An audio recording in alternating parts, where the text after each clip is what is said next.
ஐயாவும் தமிழும் ஒன்று. முச்சங்கம் கண்டது தமிழ், வன்னிய சங்கம் கண்டவர் ஐயா. முச்சங்கம் கண்டது தமிழ், வன்னியர் சங்கம் கண்டது ஐயா. தமிழ் அதிகாரத்தில் இல்லை என்று கவலைப்பட வேண்டாம். தமிழின் கையில் அதிகாரம் இருக்கிறது. எழுத்ததிகாரம், சொல்லதிகாரம், பொருளதிகாரம். ஐயா இடத்தில் ஐயா அதிகாரத்தில் இல்லை என்று கவலைப்பட வேண்டாம். ஐயா இடத்தில் அதிகாரம் இருக்கிறது. அவர் திருக்குறளின் 133 அதிகாரங்களை வைத்திருக்கிறார். அவர் அரசியலின் சிலப்பதிகாரத்தை வைத்திருக்கிறார். ஐயா அதிகாரத்தில் இல்லை என்று கவலைப்பட வேண்டாம். அவர் கையில் அதிகாரம் இருக்கிறது. அவர் குரலோ திருக்குறள் அதிகாரம், அவர் செயலோ சிலப்பதிகாரம். தமிழை எல்லோருக்கும் பிடிக்கும், தமிழை எல்லோருக்கும் பிடிக்கும். பிழைப்புக்காகத்தான் பிற மொழி படிக்கிறார்கள். ஐயாவையும் எல்லோருக்கும் பிடிக்கும். வயிற்றுப்பாட்டுக்காகத்தான் பிறர் வாசலில் போய் காத்து கிடக்கிறார்கள். தமிழை எல்லோருக்கும் பிடிக்கும். பிழைப்புக்காகத்தான் பிற மொழி படிக்கிறார்கள். ஐயாவையும் எல்லோருக்கும் பிடிக்கும். வயிற்றுப்பாட்டுக்காகத்தான் பிறர் வீட்டு வாசலில் காத்து கிடக்கிறார்கள். தமிழை தேடி ஐயா பயணம் போனார். என்ன ஒரு அழகான முரண்! தமிழை தேடி தமிழே பயணம் போகலாமா? தமிழும் ஐயாவும் ஒன்றுதான். இரண்டு பேருக்கும் வயது ஆவதே இல்லை. வகுப்பு ஆசிரியரை ஐயா என்போம். எல்லா வகுப்பினருக்கும் ஆசிரியர் தான். வகுப்பு ஆசிரியரை ஐயா என்போம். எல்லா வகுப்பினருக்கும் ஆசிரியர் தான் நமது ஐயா. கல்வி தருகிறவர்கள் அந்த ஐயாக்கள். சமச்சீர் கல்வியையே தந்தவர் நமது ஐயா. அந்த ஐயாக்கள் முதல்வரை பார்த்து பயப்படுவார்கள். நமது ஐயா என்றால் முதல்வர்களே பயப்படுவார்கள். விடைத்தால் திருத்துகிறவர்கள் அந்த ஐயாக்கள். பல்கலைக்கழகங்களையே திருத்துகிறவர் நமது ஐயா. மதிப்பெண் தருகிறவர் அல்ல நமது ஐயா, தமிழர்களுக்கு மதிப்பையே தருகிறவர் நமது ஐயா. ராமனுக்கும் ஐயாவுக்கும் பல ஒற்றுமை உண்டு. சஞ்சீவி மலையினால், சஞ்சீவி மருந்தினால் உயிர் பிழைத்தவன் ராமன்.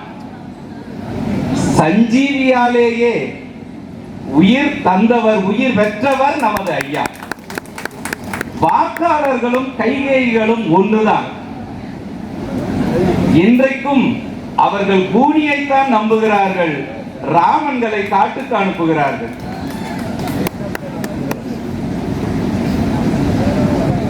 ராமன் இருக்கும் இடம்தான் அயோத்தி, ஐயா இருக்கும் இடம்தான் தலைமைச் செயலகம்.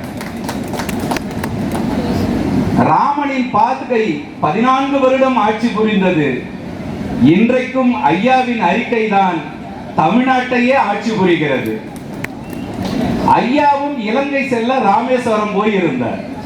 ஐயாவும் இலங்கை செல்வதற்காக ராமேஸ்வரம் போயிருந்தார். விட்டிருந்தால் சிங்கள ராவணன் கதை அன்றே முடிந்திருக்கும். நமக்கு ஒரு ராமாயணம் கிடைத்திருக்கும். தமிழர்களுக்கென்று ஒரு ஈழம் கிடைத்திருக்கும். ஐயாவும் இலங்கை செல்ல ராமேஸ்வரம் வரை போயிருந்தார். நமக்கு ஒரு ராமாயணம் கிடைத்திருக்கும். ஈழத் தமிழர்களுக்கு சீதை என்ற ஈழம் கிடைத்திருக்கும். அப்போது ஐயாவை தற்காலிகமாக தடுத்து நிறுத்தினார்கள். ஈழத் தமிழர்கள் நிரந்தரமாகவே அடிமைப்பட்டு போனார்கள். இந்த தமிழர்கள் மீது ஐயாவுக்கு தீராத தாகம் உண்டு. ஆனால் இந்த தமிழர்களோ நிரந்தர குடிகாரர்களாக ஆகிவிட்டார்கள். தமிழகம் செய்யும் மாபெரும் பாவம் ஐயாவை ஒரு அரசியல்வாதியாக மட்டுமே பார்ப்பது. அவர் கடல் போன்றவர், அலைகள் மட்டுமே அவரது அடையாளங்கள் அல்ல.